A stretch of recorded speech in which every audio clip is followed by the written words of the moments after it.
চলে গেলেন জাতীয় পুরস্কার জয়ী পরিচালক উৎপলেন্দু চক্রবর্তী। টলিপাড়ায় তার প্রয়াণে শোকের ছায়া। আপনাদের সবাইকে স্বাগত সিনে গসিপে।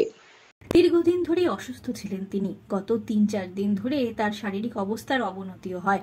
কলকাতার রিজেন্ট পার্কের বাড়িতে শেষ নিঃশ্বাস ত্যাগ করলেন শতরূপা সান্যালের প্রাক্তন স্বামী রীতাভরী চক্রবর্তী, চিত্রাঙ্গদার বাবা। যদিও উৎপলেন্দুর সঙ্গে তার পরিবারের সদস্যদের বর্তমানে কোনো যোগাযোগ নেই।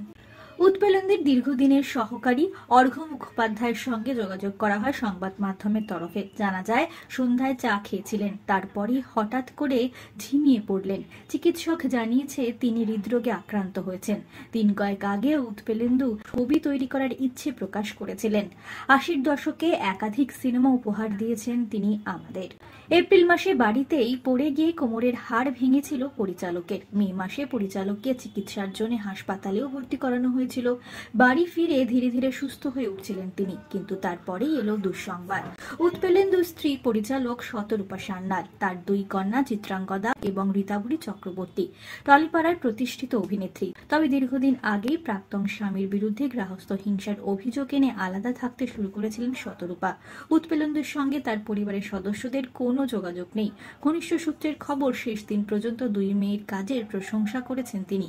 মঙ্গলবার উৎপলেন্দুর শেষকৃত্য সম্পন্ন হবে বলে জানা যাচ্ছে। তবে এখন দেখবার পরিচালকের পরিবারের সদস্যরা উপস্থিত থাকেন কিনা তার অন্তিম যাত্রায়, সে বিষয়ে অবশ্য কিছু এখনো জানা যায়নি। আমরা হলাম সিনে গসিপ।